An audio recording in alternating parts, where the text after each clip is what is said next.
తయే హర హర మహాదేవ్. జై హింద్, జై భారత్, జై తెలంగాణ. ఫ్రెండ్స్, నేను మీ గిరీష్ దారామోని.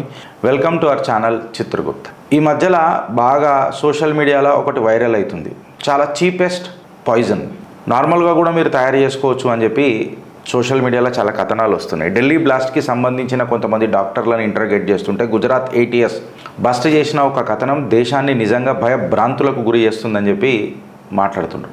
అసలు ఏంది ఈ విషయం అంటే దాని పేరు రెసిన్ అని చెప్పి మాట్లాడుతుండ్రు. ఈ రెసిన్ పాయిజనింగ్ అనేది చాలా డేంజరు, క్రిటికల్. దీనికి ఇప్పటిదాకా మందు కూడా లేదు అని అనేది మన మెడికల్ నిపుణుల వాదన. ఇది మీకు జనరల్గా ఎట్లాంటి సిమ్టమ్స్ వస్తాయి, నేను డైరెక్ట్ సిమ్టమ్స్ కాడికి ఎందుకు వస్తున్నా అంటే డైరెక్ట్గా చిట్టాన్ని సాగది ఊరిస్తలే.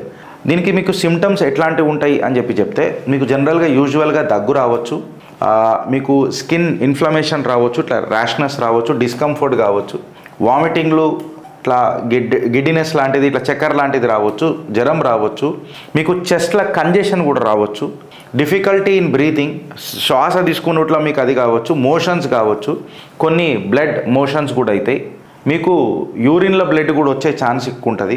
ఇమ్మీడియట్గా మీరు వస్తే కల్చర్ టెస్ట్కి ఎక్సెట్రా పోవాలా, ఈ కాలీ ఏమన్నా ఉన్నదా లేకపోతే అది కాకుండా ఇంకేమన్నా ఉన్నదా అనేది ఇమీడియట్గా చెక్ చేసుకోవాలా. జనరలీ డయాబెటిక్ పేషెంట్స్కి ఈ కోలీ ఎక్సెట్రా షుగర్ పెరిగితే కూడా వస్తుంది. సో దాన్ని మీరు రెసిన్తో మిస్అండర్స్టాండ్ చేసుకోవద్దు. మీకు ఏదైనా ఆర్గాన్ ఫెయిల్యూర్స్ కూడా కావచ్చు. జనరల్గా రెసిన్ ఇచ్చిన 36 నుంచి 72 గంటలలో దీని ప్రభావం చూసుడు మొదలెడుతుంది. ఇది చాలా టాక్సిక్ ఉంటుంది. ఇది డైరెక్ట్గా ఏదైనా ప్రసాదంలోనో లేకపోతే ఇంట్లోనో కలిపితేనే కాదు, మీ స్కిన్ మీద ఏదైనా క్రాక్స్ ఉన్నా ఈ క్రాక్స్ల నుంచి అది పెనిట్రేట్ అయిపోయినా ఈ రెసిన్ అనేది చాలా డేంజరస్గా ప్రభావం చూపుతుంది అని చెప్పి చెప్తున్నారు. ఇది యావత్ భారతదేశానికి ఒక wake up call friends. The 0.5 war ఏదైతే ఉందో అది ఆల్రెడీ మొదలైపోయింది.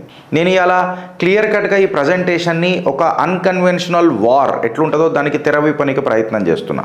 ఈ రెసిన్ బేస్డ్ టెర్రర్ ప్లాట్ ఏదైతుందో కంప్లీట్గా మన భారతదేశ భూభాగం మీద ఇది దొరికింది అని అంటే ఇక క్లాసికల్ వార్ ఏది జరగదు, ఇక నాన్ క్లాసిఫైడ్ వార్ జరుగుతుంది. వార్ డిక్లేర్ చేయకుండా వార్ జరుగుతుంది.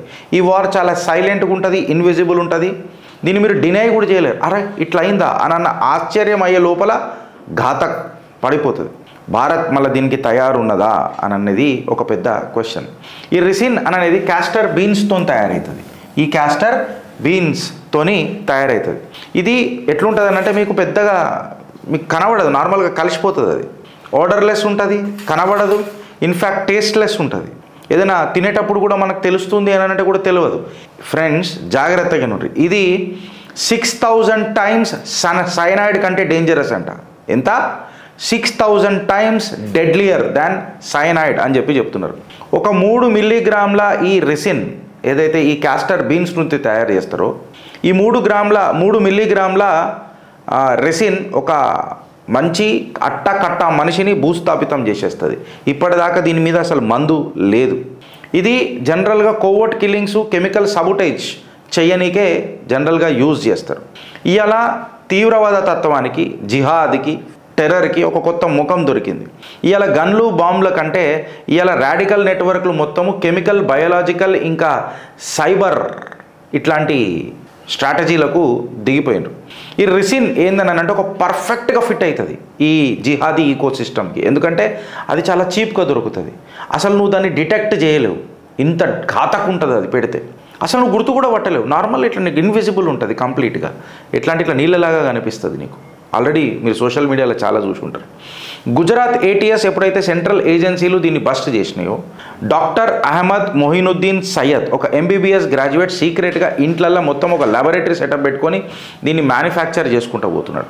ఒక క్యాస్టర్ సీడ్ కేక్ని తయారు చేసి దానిలో అసిటోల్ని కలిపి క్రషర్స్ని యూజ్ చేసి 4 లీటర్లు ఆఫ్ క్యాస్టర్ ఆయిల్ మొత్తం రికవర్ చేసి దీన్ని ఎక్స్ట్రాక్షన్ చేసుడు మొదలెట్టిండు ఈ డాక్టర్ అహ్మద్ మొహినుద్దీన్ సయ్యద్. ఇలా నోట్ల మనువడ ఇంత ఘాతక్. ఈ ఐడియాలజికల్ బ్రెయిన్ వాషింగ్ ఏం జరుగుతుందో నాకు అర్థం కాదు. దీని మీద మనం ఆల్రెడీ మాట్లాడుకున్నాం. దీన్ని గుర్తుపట్టాలంటే చాలా కష్టం. ట్రాన్స్పోర్టేషన్ చాలా ఈజీ. ఇన్ఫ్యాక్ట్ దీన్ని నిజంగా చెప్పాలనంటే ట్రేస్ చేయడము, డిప్లాయ్ చేయడము చాలా చాలా ఈజీ. ఇన్ఫ్యాక్ట్ చెప్పాలంటే ట్రేస్ చేయడం అయితే ఇంపాసిబుల్, డిప్లాయ్మెంట్ చేయడం అయితే ఇక చాలా ఈజీ. అయితే దీన్ని ఎక్కడెక్కడ వాడుతున్నారు అని అంటే క్రౌడెడ్ ప్లేసెస్, ఏదైతే స్మాల్ అమౌంట్ చిన్న అమౌంట్ని ఫుడ్లలో మిక్స్ చేసేసి ప్రసాదంలలో మిక్స్ చేసేసి ఏదైనా పెళ్ళిళ్ళలో పోయి ఏదైనా చిన్న దాంట్లో కలిపేసినా కానీ కేలు ఖతం దుకాణం బంద్. సైలెంట్గా నిశ్శబ్దంగా నీ సావుకు నువ్వు దగ్గర అవుతావు. ఒక మాస్ బ్రూటల్ కిల్లింగ్ అవుతుంది. బాంబ్ చెయ్యని పని ఈ రెసిన్ చేసి వదిలిపెడుతుంది. ఇది చాలా లో కాస్ట్ నిజంగా చెప్పాలనంటే, బట్ హై ఇంపాక్ట్ జిహాద్కి ఇది నిజంగా చెప్పాలనంటే హెల్ప్ చేస్తుంది. ఫ్యూచర్ జిహాద్కి ఇక నిజంగా చెప్పాలనంటే ఒక పెద్ద తెర ఓపెన్ అయింది ఫ్రెండ్స్. భారత్ అర్థం చేసుకోవాలా. ఈ ఇస్లామిక్ ఎక్స్ట్రీమిజం అని అంటాం కదా, ఇది ఎవాల్వ్ అవుతున్నది. ఇప్పుడు ఈ ఇస్లామిక్ ఎక్స్ట్రీమిజం ఎవాల్వ్ అవుతున్నది. ఇక్కడ మీకు గన్మెన్లు ఎవరు కనబడకపోవచ్చు, మీకు బాంబులు బుల్లెట్లు ఇవేం దొరకకపోవచ్చు. ఇవాళ నువ్వు ఒక ఎరాలకు ఎంటర్ అవుతున్నావు, ఒక పెద్ద వినూత్నమైన ఎరాలకు ఎంటర్ అవుతున్నావు. ఏంటంటే సైలెంట్ బయాలజికల్ వెపన్స్ ఈ అటాక్స్ జరుగుతున్నాయి. ఒకడు సింగిల్గా వస్తాడు, పెద్దగా జిహాదీ నెట్వర్క్ ఏం అవసరం లేదు. వీళ్ళకి కావాల్సిందంతా ఒక ఐడియాలజికల్ బ్రెయిన్ వాష్, చిన్నపాటు అమౌంట్. ఎందుకన్నట్టు బాంబులు తయారు చేయడానికి నీకు ఆర్టీఎక్స్లు ఎక్సెట్రా బుల్లెట్లు 47లు అవన్నీ కావాలా. వీళ్ళకి ఇంత అమ్యునేషన్ కూడా అక్కర్లేదు. ఈ రెసిన్తో డైరెక్ట్గా సైలెంట్ బయోకెమికల్ అటాక్స్ చేస్తారు. వాళ్ళకు బ్రెయిన్ వాషింగ్ అయిన క్యాండిడేట్ ఉంటే చీప్గా ఈ ఎక్స్ట్రాక్ట్ అయిపోతుంది. లోన్ వుల్ఫ్గా ఒక ఫుడ్ సోల్జర్స్గా తయారై వీళ్ళు లొల్లి పెడతారు. ఎందుకంటే ఈ మైక్రోసెల్స్ అన్నిటినీ ఇంట్లలో తయారు చేసుకునే తత్వం ఇది. అంటే ఇక నువ్వు చూసుకో, వీళ్ళ కమర్షియల్ ఛానల్స్ ఏ రకంగా ఎంతమంది ఎట్లెట్ట తయారవుతారో వీళ్ళ ఐడియాలజికల్ బ్రెయిన్ వాష్కి ఇక మీరు అర్థం చేసుకోండి. ఈ 0.5 వార్ అనేది భారత్ని డీస్టెబిలైజ్ చేయడానికి ప్రయత్నం చేస్తుంది బుల్లెట్లు లేకుండా.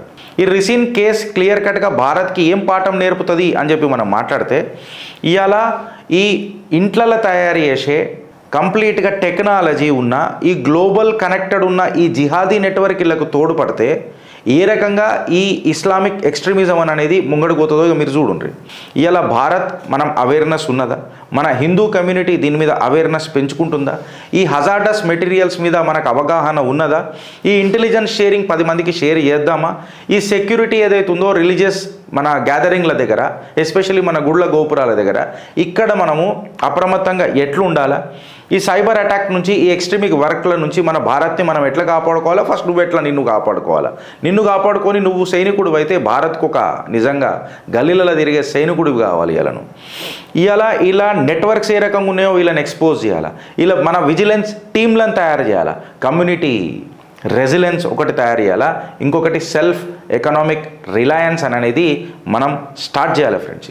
ఇది ఎప్పుడు వస్తుంది అని అంటే, నువ్వు నేను గట్టిగా ఐకమత్యంగా ఉంటేనే ఇవన్నీ అవుతాయి. నువ్వు 5,000 రూపాయలు ఇస్తానంటే నీ ఆత్మాభిమానాన్ని నమ్ముకుంటున్నావు చూడు.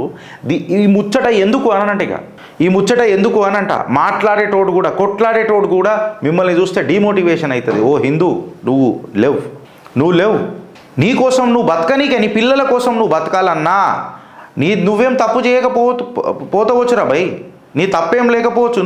నేను సెక్యులర్ వాదిని కదా నువ్వు అనుకుంటున్నవచ్చు. కాకపోతే ఆ దాడిలో సెక్యులర్ కట్టర్ ఇవన్నీ ఏముండయి. లేపడదోపినప్పుడు నువ్వు లేకపోతావు. ఇది నువ్వు ఫ్యాక్ట్ అర్థం చేసుకోవు హిందూ. ఇంకా నువ్వు అర్థం చేసుకోకుండా సెక్యులర్ కదా నాకేం దాడి జరుగుతుంది అని అంటే, ఈ రిసిన్ కలిపి ప్రసాదంలో తిన్నప్పుడు అరే నువ్వేదైనా దావత్ పోతున్నప్పుడు, నువ్వేదైనా హోటల్లో తింటున్నప్పుడు కూడా ఇది కలపొచ్చురా. ఎందుకు చెప్పాలన్నా, దీనికి ఒక ఐఎస్ తోడు ఉన్నది. ఈ 0.5 వార్లో వాళ్ళ కనికరాలు ఏం లేవు. అట్లీస్టు ఈ ముస్లిం బ్రదర్హుడ్ అని అంటారు చూడు, వాళ్ళ కొన్ని సంస్థలకు ఉన్నాయి, కొన్ని సంస్థలకు అవి కూడా లేవు. జిహాద్లో చేస్తున్నప్పుడు కొలెటరల్ డ్యామేజ్ ఉంటుంది అని చెప్తారు. ఈ స్ట్రాటజిక్ కన్సాలిడేషన్ అనేది నువ్వు నేను ఒకటైతేనే అవుతుంది.